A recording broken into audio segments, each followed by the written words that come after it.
Hello and welcome to Future Self Dreaming. My name is Carlos Kukulkan.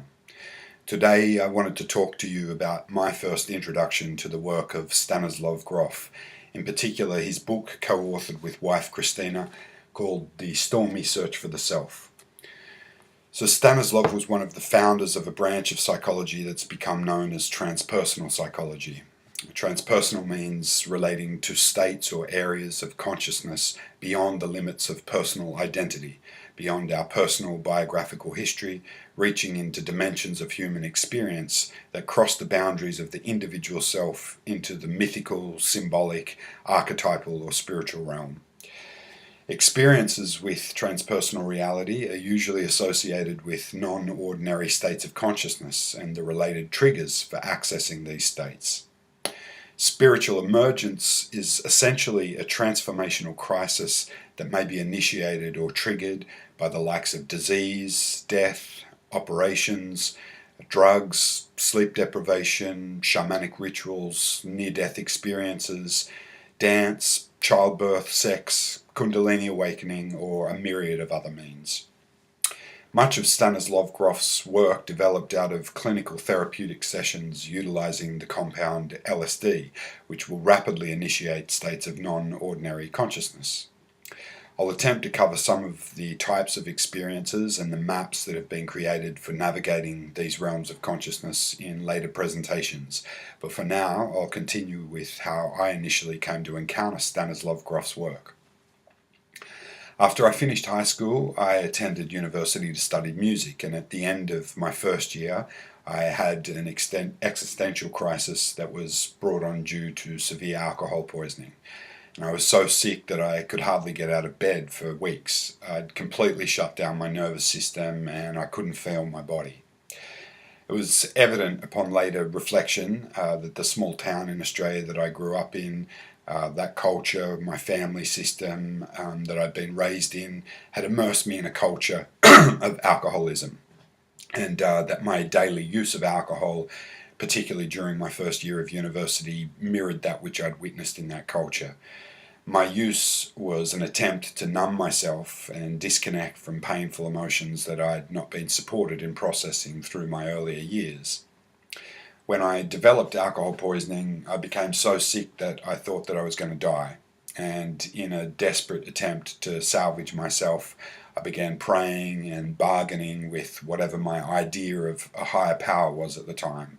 And I made a promise to myself that if I lived through that experience, that I would stop drinking alcohol. And I went cold turkey and didn't drink alcohol again for the next 20 years.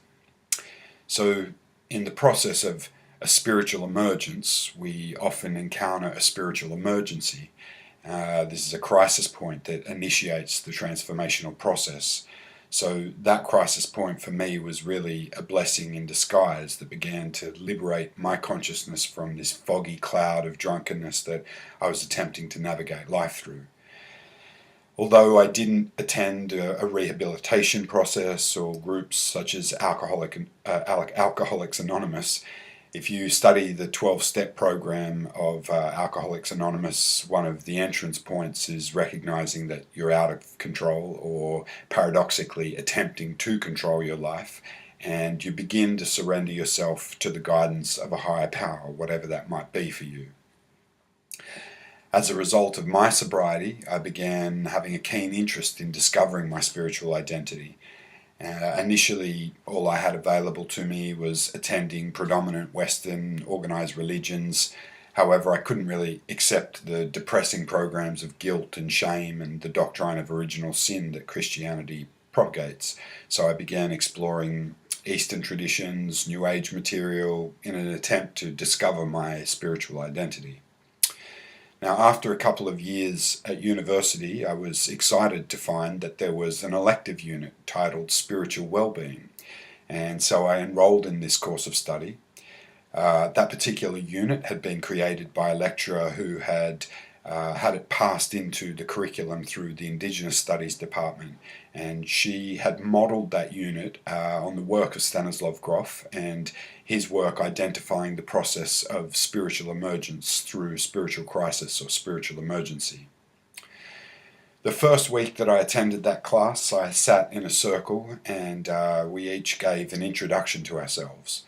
And I distinctly recall telling the members of that group that I'd had a problem with alcohol, and that although I'd been sober for 2 years at that age of 21, I was still surrounded by friends, family, and a culture that indulged in this unconscious practice, and that it was a very lonely experience for me being sober amongst them.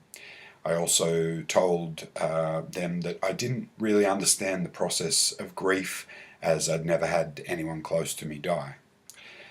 Well, by the end of that week, returning to the class the following week, I'd had 2 friends die in separate situations due partly to drugs and alcohol-related factors, and I was the last to see both of them.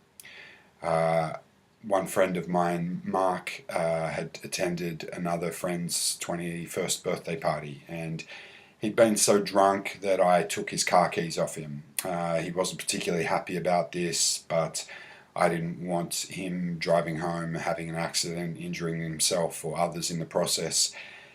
So I gave him a drive home. During that car trip, he began to kick the back window out of my car, and I repeatedly asked him to stop.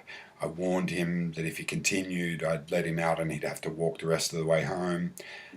He stopped for a while, and then he continued, so eventually I let him out of the car, and my last memories of seeing him was watching him walk into a large wall of fog in the headlights of my car.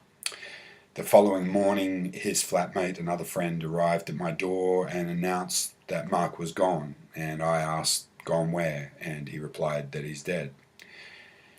And in that moment of perhaps shock, there was an intuitive voice that spoke to me from a very calm and still point within me, that told me that I would not blame myself for this, that it was not my fault, and somehow I knew and had a sense that everything was perfect, that it was all orchestrated, that it was meant to be, and that I had perfectly played my role in this orchestration. Now, after visiting the police station to give a statement, I then went to visit his girlfriend, another friend of mine, and as I was leaving her house after a couple of hours, I ran into another friend of mine, Nathan, who drove past me as I walked across the road. We flagged each other down.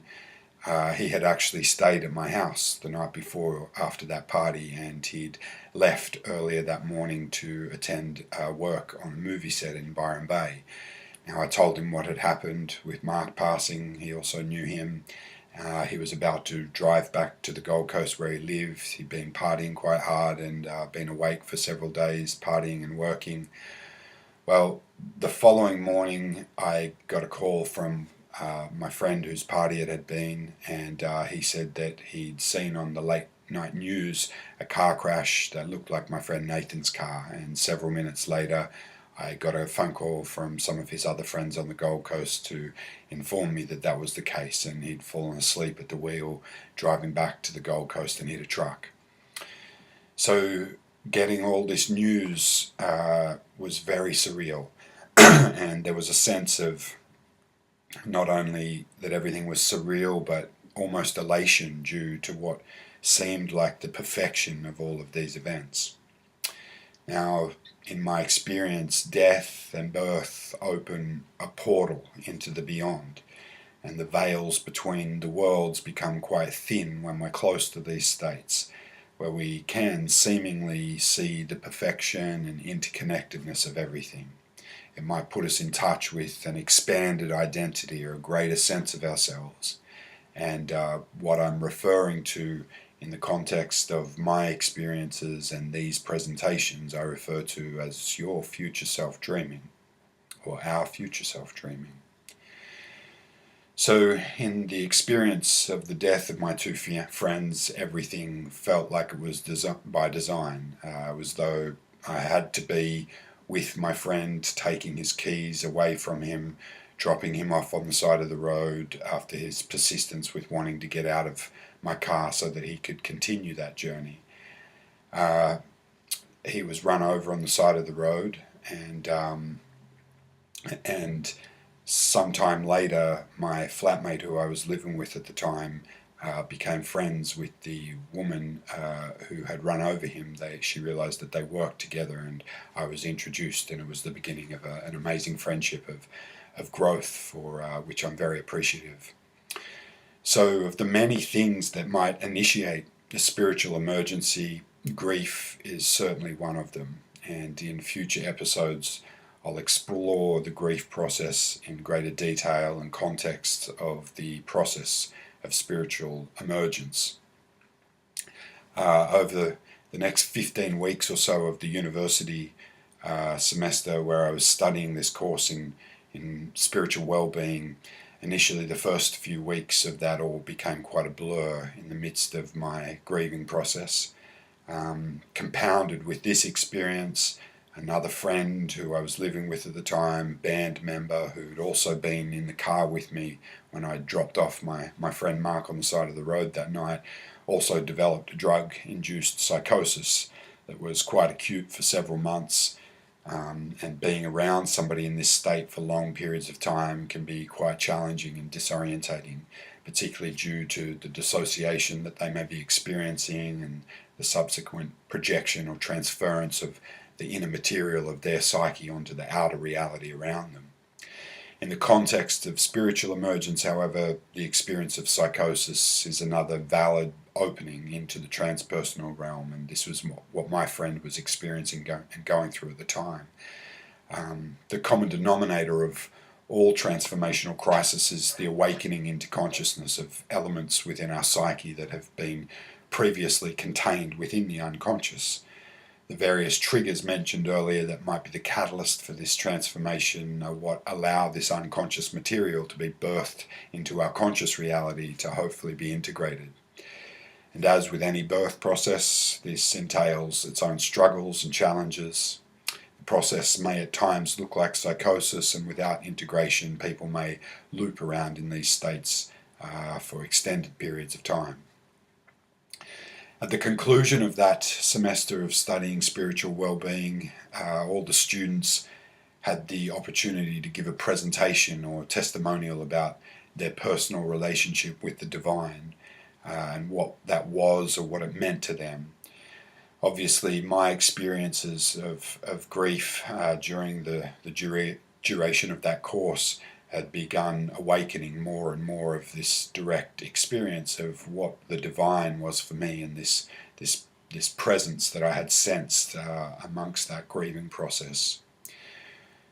Whilst listening to another student who was in my class named Steve give his presentation about what the divine was for him, he elaborated on wild stories and adventures of travelling through Europe that he'd had over previous years, and his own development of a psychosis where he'd been admitted into a mental health hospital.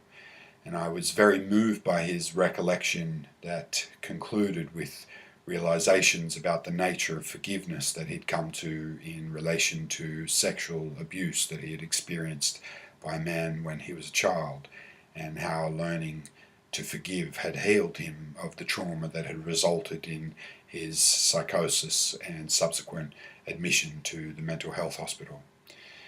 As he spoke, he talked about a period where he had hitchhiked from one end of Australia to the other, and it suddenly dawned on me as I was hearing him speak after 15 weeks of getting to know him in that class that I had actually picked him up hitchhiking several years earlier, and we'd spent 4 hours chatting during that drive.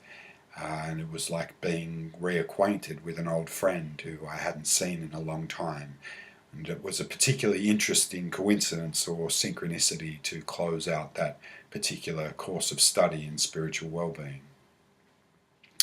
So hopefully this talk has given a little insight into the concept of spiritual emergence and prepared a platform for further exploration of transpersonal psychology and non-ordinary states of consciousness based on the work of Stanislov Grof in relation to some of my own initial experiences.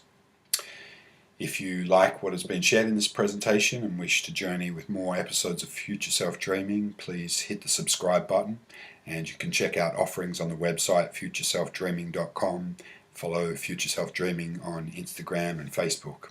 I look forward to sharing with you more in future presentations. In Lakesh.